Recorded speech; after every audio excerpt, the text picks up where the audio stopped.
Welcome to the Charity Connector. Hosted by Dominic Fenton and produced by Grow Radio, we give you an insight into the hearts of charities making waves in our world. Hi everyone and welcome back to the Charity Connector. This is another special episode and I have another guest. Hi Natalie, how are you? Hello, I'm very well, thank you. Good. Thank you for coming onto the podcast. For people who don't know who you are and what you do, why don't you introduce yourself for me? I can. I am technically Dr. Natalie Norrie and I am a senior lecturer in the psychology of education in the Department of Education at the University of York.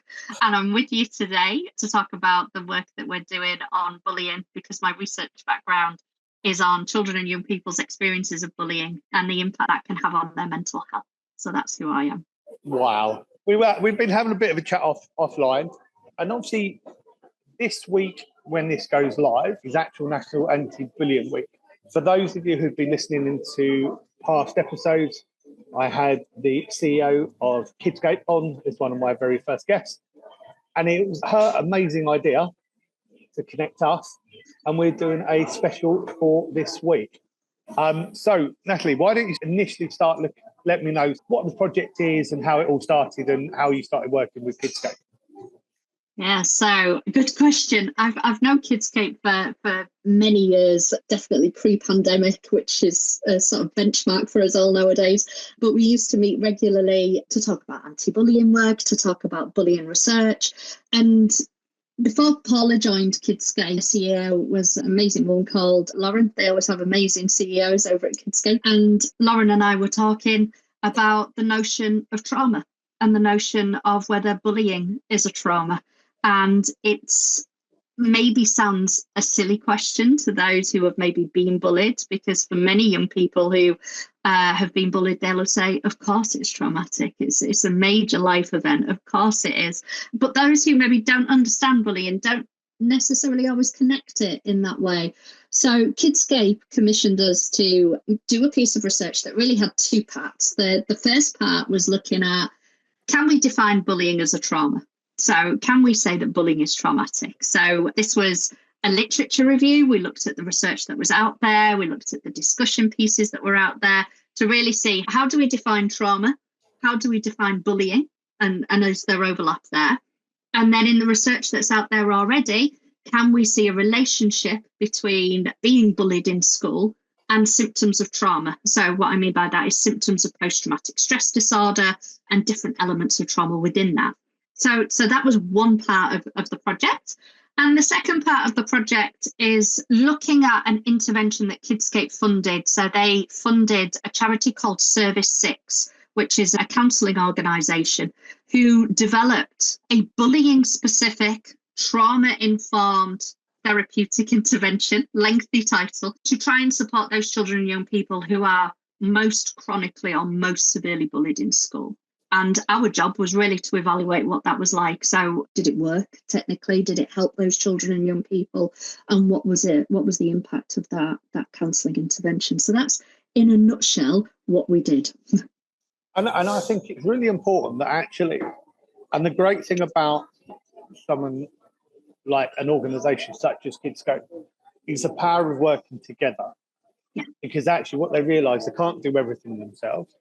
So they bring yourselves in, and also then Service 6 as well, to bring all of them together and use the expertise of all parties to be able to look at what happens. Exactly. I mean, for us as researchers, we don't necessarily always have the skill sets. There's some researchers out there that, of course, do, but I'm not a practitioner, I'm not a counsellor, and I like to be able to do work that has an impact on children and young people's lives. And the best way to do that is to work directly with charities who are working in anti-bullying work. And it means that we can connect together, we can share expertise, and it really does bring out the strengths in both organisations. So it's a really brilliant way of working to try and tackle what is a really problematic issue in the UK at the moment. Yeah, and I think that's a really important bit. In terms of the research, when did all of that start? So the research started, probably about 2 years ago now. So we were looking very early on. We started with the literature review, and then we went into evaluating the intervention. Now, the intervention worked, again, this is another example of how organisations were connecting up. We recruited people to the intervention through Kidscape's amazing parent advice line. So they have an amazing advice line for parents who are maybe struggling with how to support their child with their experiences of bullying. And what Kidscape did was, through talking with parents, they identified those children and young people who were potentially struggling the most with their experiences of bullying. And they then offered this counselling intervention to the parents and said, this is an opportunity available to you. It's free of charge. We've got it funded. And that therapeutic intervention took place over 12 sessions. So it's quite a lengthy intervention. And because of the time that it took to recruit the parents, to make sure we were recruiting those children and young people who were most at need in terms of those who were struggling the most. And what we mean by that was children, young people who were struggling with their mental health.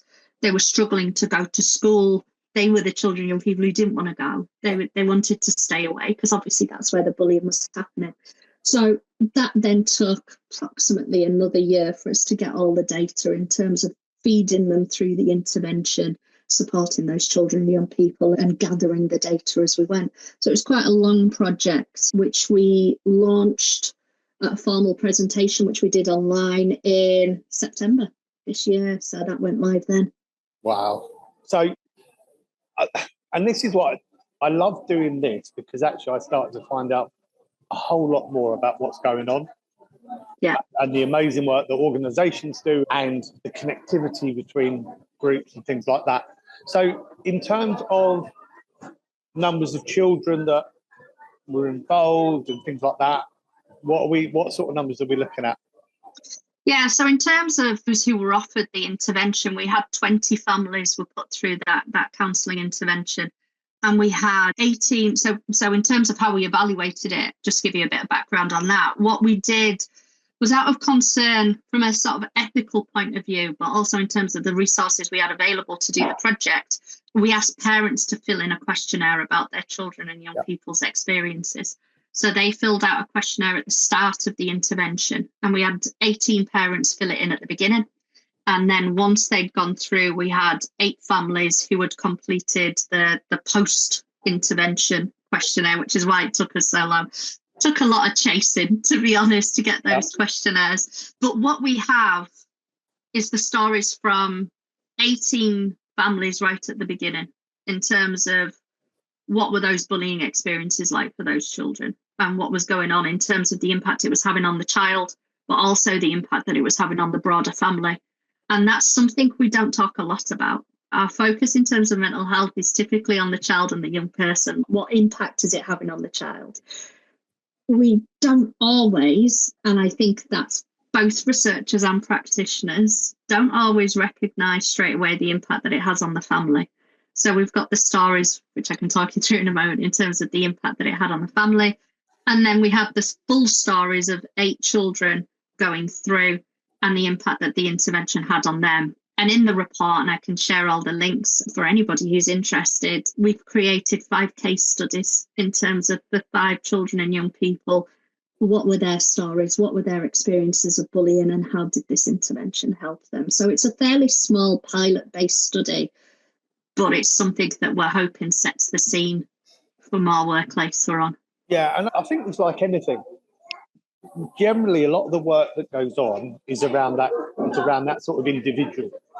But actually, there's such a big and wide group, because I've always been very honest about my background and my story and being bullied as well, which is why I'm so passionate about what Kidscape doing and this sort of the research and everything else. And I was actually talking to my parents this weekend, and I do a lot of talks on stage and started doing a lot of public speaking. And they're like, oh, we must have been really bad. And I went, no, you weren't. It wasn't anything to do with that. But actually, when they found out, they dealt with it. But as a child going through it, and even looking back now, as a child going through it, a lot of time you blame yourself for it. You don't want you don't want to tell other people. It's like you don't want to be a burden on other people when you say, actually, I'm going through this, or mental health. You don't want to be a burden on people. You think you should be able to deal with it yourself. And actually, people don't see that impact. All they think about is that individual child or group of children. But actually, it's so much bigger. Oh, yeah. I mean, what we did when we looked at the stories is we coded them in terms of the type of impact the bullying was having on the family.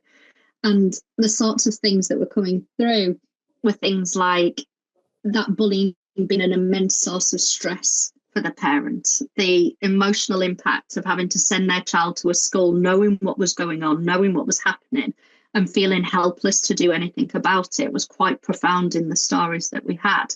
So one parent in particular said, I felt I was in some ways responsible for what was happening to my son. As his father, I believed I was failing him, even though I had followed the school's protocol. So he was clearly following the guidance that had been made available to him for the school. He was following the policies, but the bullying was still going on. And for a parent, that sense of helplessness was really profound in the stories that we had coming through from the parents. The other side of it was the sort of practical day-to-day. One parent in particular pointed out she ended up having to stop going to work for a while so she could stay at home and look after her daughter, whose mental health had deteriorated so much that she needed to be off school and she needed to be at home.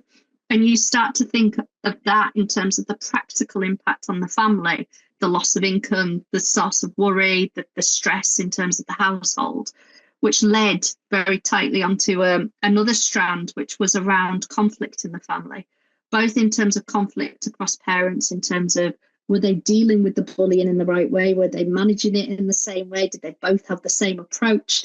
But also the impact with things like siblings. Sometimes the siblings just didn't understand why things were so bad and why it just wasn't stopping, and maybe perceived the other sibling as getting more attention at that time. And all of these different things, you can sit and you can listen and you can go, well, yeah, that's really common sense. You can see how that can happen. But it's not something that we spend a lot of time talking about in the anti-bullying world, and trying to recognise that impact and think about, well, how can we in the future better support parents whose child is being bullied in school is definitely something that we as an anti-bullying community need to think about a little bit more. Yeah, and I think as well, it's, a lot of this sort of discussion it brings me back to people that have reached out to me, or especially when I work with a lot of schools all over the UK. So I see this a lot. I talk a lot about bullying when I'm doing talks or when I'm meeting other people. And it's a lot of these, they come up time and time again, and they're not isolated incidents. Actually, especially if you've got, I suppose, a family where they're separated and you've got two households and things like that. Yeah. Actually, you'll get some families that then work together, but again, conflict will come into that as well. Yeah. If the child's living with mum or dad, then, and actually things are happening, the bullying's going on, you might have the other parents question what they're doing about it. Yeah. And things like that. And unfortunately, we're in a society now where there are so many separated families that actually it's that moment where actually, if you can, they need to come together. Yeah. Yeah. And that was definitely coming through, because we had a couple of families in the data who were definitely separated, and the impact that was having in terms of the consistency, in terms of advice and guidance that the child was getting. This, you need to fight back, you need to crack on, you need to just go into school and sort it out. That sort of mentality versus our child needs a bit more support than that. Our child needs help. And that's not from a place of criticism, because you can understand why a parent would want to say that, and in their mind how it is maybe a helpful thing to say. So you can understand where that comes from. But the obvious conflict there between the parents is something that must be really difficult to navigate when you then have a child who's struggling with their mental health because of their experiences of bullying that they're having in school. And it becomes this very complicated interaction then, doesn't it, across the family? And I think it's just something that I know Kidscape offer a lot of help through their parent advice line. And if there's anybody listening, I guess, in that sense, that would be the way I would signpost people to get more help at that point, because that advice line is just amazing. Yeah, what was in terms of obviously the findings and everything else? I talked to a lot of schools about this sort of thing as well. Mm-hmm. What was sort of results coming through in terms of how schools dealt with things? Because again, travelling around the country, I see very different things in very different schools. And they're trying their best. They are trying their best. However, it doesn't always work. Yeah. And I think before I say anything at this point, I'm going to caveat this with two things. Number one, bullying is an incredibly difficult behaviour to manage in schools. Yeah. So this doesn't, again, come from a place of criticism. It comes from a place of recognising that for schools, it is incredibly difficult to deal with it. The second thing is the resources just aren't there to help schools deal with bullying in schools, not like they were 10, 15 years ago when we had regional anti-bullying coordinators and all of those sorts of things. We don't have all of that. What we did see in our data, that all of the parents had reported the experiences of bullying to the school. So all 18 of the parents at the beginning had reported the bullying. Only 4 said that the bullying had improved since they'd reported it to the school. So you had 14 parents whose children were still struggling with that bullying after they'd reported it. We gave parents the opportunity to tell us their stories in terms of what they'd reported to school and the impact that it had had. And to be honest, it was one of the things that I had not anticipated coming out of this study. But there were a couple of situations where parents were saying that their child just was not believed, that their child had been telling teachers that they were told that it wasn't bullying, that experience wasn't validated, that child was just told it's not bullying, you just need to get on, for want of a better word. Was there one particular word that was used? Because I hear a lot, and Yeah. I have a word that I hate. Okay. It's like with a passion. Yeah, I mean, I've got... Beat that word? I don't think there's one word in ours. I mean, the one that I'm looking at now is he was not validated or acknowledged at school until we fought them. Sam, and this is a pseudonym, Sam was moved into another class as the bully cannot be moved for another reason. So there was a lot of this going on where it was felt that their child was almost doubly punished, if you were like, because it was them that was moved. It wasn't the person doing the bullying. And I think the other one was a parent who said that they felt that the school just wasn't willing to admit that the bullying was going on. So 2 slightly different ways of looking at it. I see that a lot, and I think the one word for me that I hate with a passion is the word banter. Because everything gets covered under that.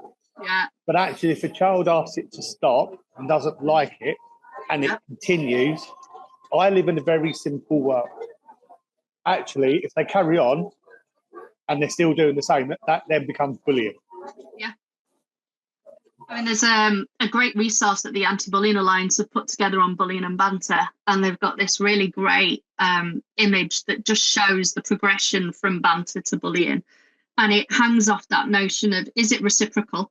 So is it a two-way thing? Are we laughing together? Are we bantering, for want of a better word, with each other? Is anyone getting upset? And that's the telltale sign. If a child is getting upset off the back of banter, that's not banter anymore. And banter becomes this classic excuse, a bit like 10, 15 years ago. It was like, oh, I was only teasing or whatever it might be. It's just an excuse for a behaviour. And until we recognise that, banter can be a legitimate form of interpersonal relationships. It can be fun. It can be inclusive. It can be all sorts of things. If it's reciprocated, if everybody's enjoying it, and if everybody's having fun. The moment you step over those lines, then we all know that's not banter. That's not banter. I hear that a lot. I can imagine. Especially in the sports world and working with schools, working in sport and stuff like that. I hear that a lot. But that's the one thing, when I hear that word, it just grinds me, because I know exactly that it's not banter anymore. Because actually, if 2 of them are doing it and it's all fun and things like that, fine. But as it goes that next step, you need to change.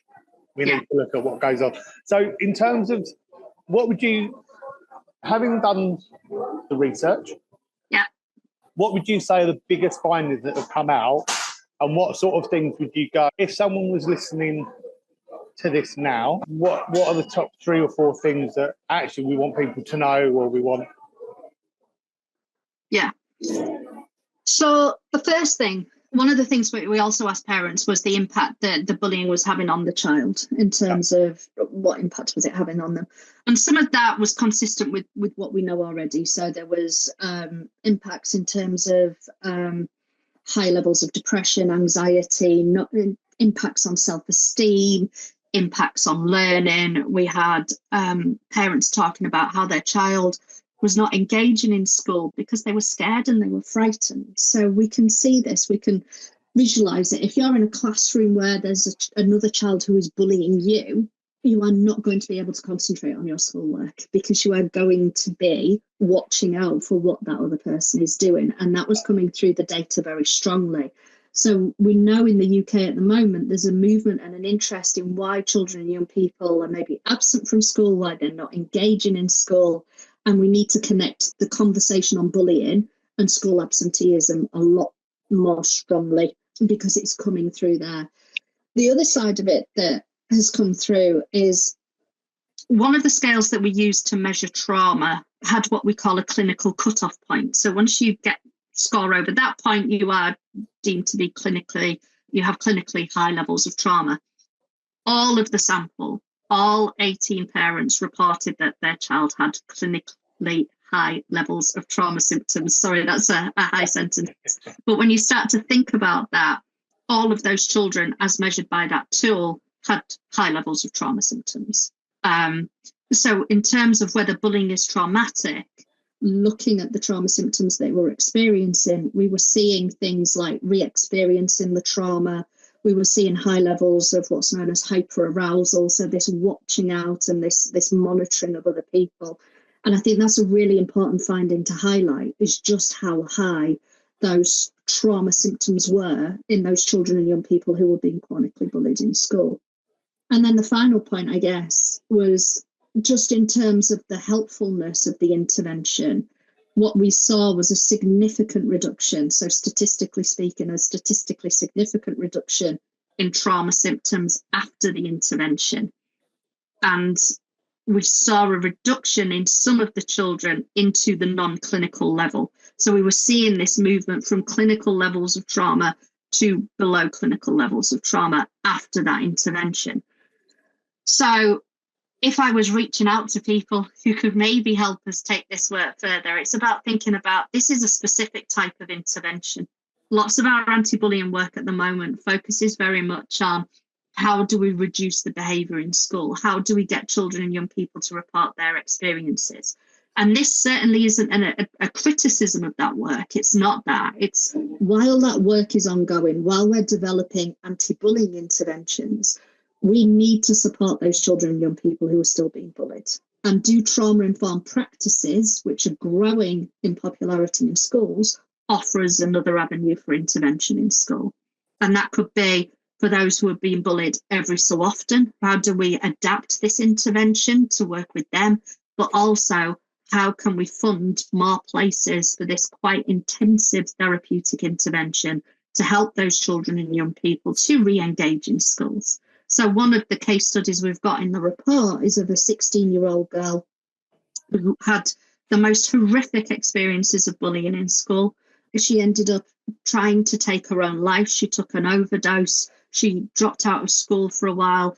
The therapy helped her re-engage with her education, cope with her experiences of bullying to the point where she was able to go on, sit some of her exams and go on into college and go on and take a course. So for her, that intervention was incredibly profound for helping her both with her mental health, but also to re-engage with education. So not very short and snappy answers to that question, but I guess in a nutshell, it's about recognising the trauma symptoms that we see in those who are chronically bullied in school. Recognising the impact that being bullied can have both on the child and young person, but also on their families. And then also highlighting the potential benefit of these quite intensive trauma-informed therapeutic interventions. So while a pilot seemed to have had some real beneficial impacts on those children and young people. So yeah, quite a lengthy answer to that question. I'm sorry. That's what we want. That's what we want. Yeah. Last couple of bits before we finish. Yeah. So if someone's listening to this now, we'll do this twofold. Yeah. If someone's listening to this now who thinks their child's been bullied, yeah, what would you say to them? Talk to your child, first of all. Obviously, that's a simple thing to say and not always easy. And a child will often turn around and say, oh, no, everything's fine. I think believing them, whatever they say, not disempowering them in terms of not taking control of that situation if that's not what your child wants you to do. So often one of the reasons why children and young people don't report their experiences of bullying is because they're terrified their parents are going to go storming into school, kicking up a fuss, having a word with the parents of the other person who's involved in that situation, it all blowing up, and that child feeling out of control in that situation. So it's about what does that child want? What do they need at that moment in time? Is it just a voice to talk to at that point? Do they feel that they can manage it, or do they want something to happen? In terms of what to happen or what can happen to that in that situation, if your child's happy to, and you may decide that actually it's still the right thing that you need to do, go and talk to the school. And schools do vary. Some schools are more receptive than others, but definitely start that conversation first of all and see how that goes. There's a wealth of advice on Kidscape's website, but also on the Anti-Bullying Alliance's website, advice for parents, and they take you through all sorts of things. So if you just Google Kidscape advice for parents or Anti-Bullying Alliance advice for parents, they've probably done a much better job of articulating this than I could. Yeah. But definitely talk to them, but without the disempowering bit of storming into school and taking control of the situation. Yeah, and I think that's really important because, again, the amount of parents I speak to, they're going, oh, we're going to go into school and we're going to tell them. But the trouble, as soon as you do that, the school puts a block. Yeah. You get more angry. And it's just like, actually, we have to work together for the benefit of these kids. Yeah, yeah. You know? And one of the hardest things, I think, when you're doing pieces of work like this and you see the profound impact that bullying can have on a child and on their family, is to recognise that bullying develops out of that peer group. So actually trying not to demonise the person who's doing the bullying is really important as well, because actually in terms of fixing it, how do we bring these groups of young people back together and how do we fix these relationships? Yeah, it's really where we need to start to be focusing on. And if a parent just goes storming into school, it feels like the right thing to do because it's protective, but actually in the longer term, can it do more harm than good? Yeah, agree with that one. And if someone's listening to this now who thinks actually they want to know more or they want to get involved somehow, what would you say to them? In terms of getting involved in anti-bullying work more generally, again, the charities are great. In terms of research or just finding out more, there's lots of work that goes on in the UK around. If you just put bullying research into Google, there's loads of departments in the UK that do some amazing work on bullying, just in terms of what it is, what's going on, the impact it can have, those sorts of things. If you find this conversation interesting, we've actually got a recording of the launch event that we had, which is the full hour-long video, if you'd like to watch that, where I go into the data in a lot more detail. And if you put thoughts and feelings about bullying into Google, hopefully, fingers crossed, our little research webpage should pop up and you can find out more about this research project we do, but also some of the other research bits and pieces. And we try and do both the academic sort of research papers, but also the more accessible lay summaries, if you like, of the things that we're doing, just in case you find those sorts of things interesting. Amazing. Natalie, thank you so much for giving up your time for this afternoon. No, you're welcome. And thank you very much for having me on. It's been really interesting. Thank you. No problem at all. Thank you, everyone, for tuning and listening in. This is the Charity Connector. I'm your host, Tom Fenton, and I'll see you again soon. Take care now. Bye-bye.